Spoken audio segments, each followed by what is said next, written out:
Hey guys, we are on chapter 30 of Book Scavenger. I cannot believe it, how fast this book is flying by. Time flies when you're having fun.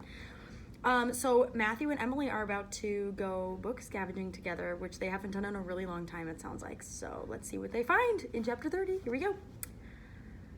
Emily and Matthew stood on the sheltered porch of 1155 Leavenworth. It was a corner building with a white arched entry framed with black lanterns. The first story was beige brick, and the second and third stories were yellow, with the fire escapes painted to match.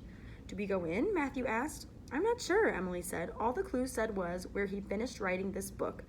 His actual apartment belongs to someone else now, I'm sure, so I doubt we're supposed to knock on their door and ask if we can look around. Unless they're the ones who hid this book on Book Scavenger." Yeah. Even though her brother had been making a nice effort since yesterday afternoon, she still hadn't confided in him about Mr. Griswold's game.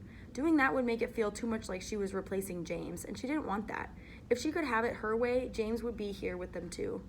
Matthew tried the front door, but it was locked. There was a call box to ring individual apartments to ask someone to unlock the door for you.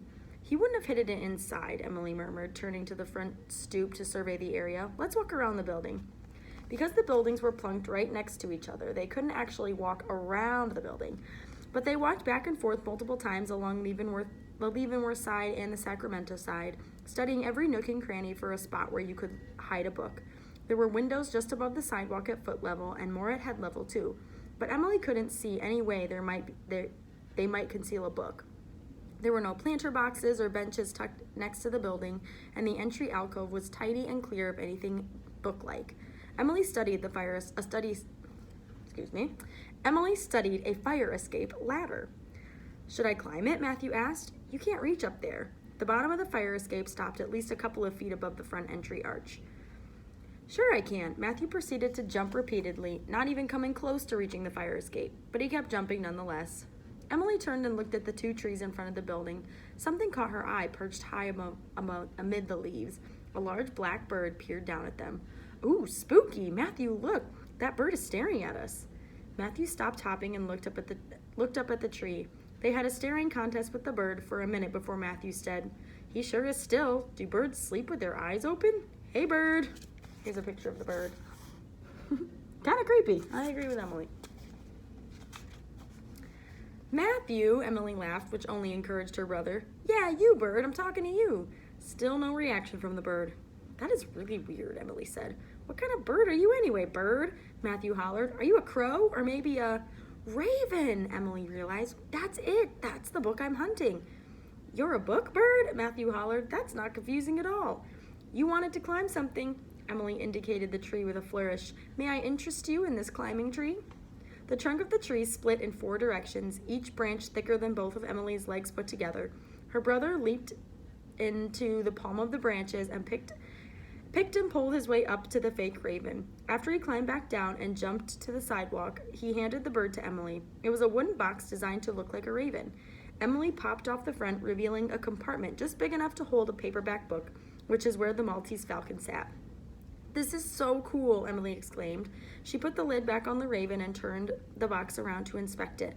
"Now that's a scavenger who went all out. Must be Mr. Moneybags to be able to give away a box like that."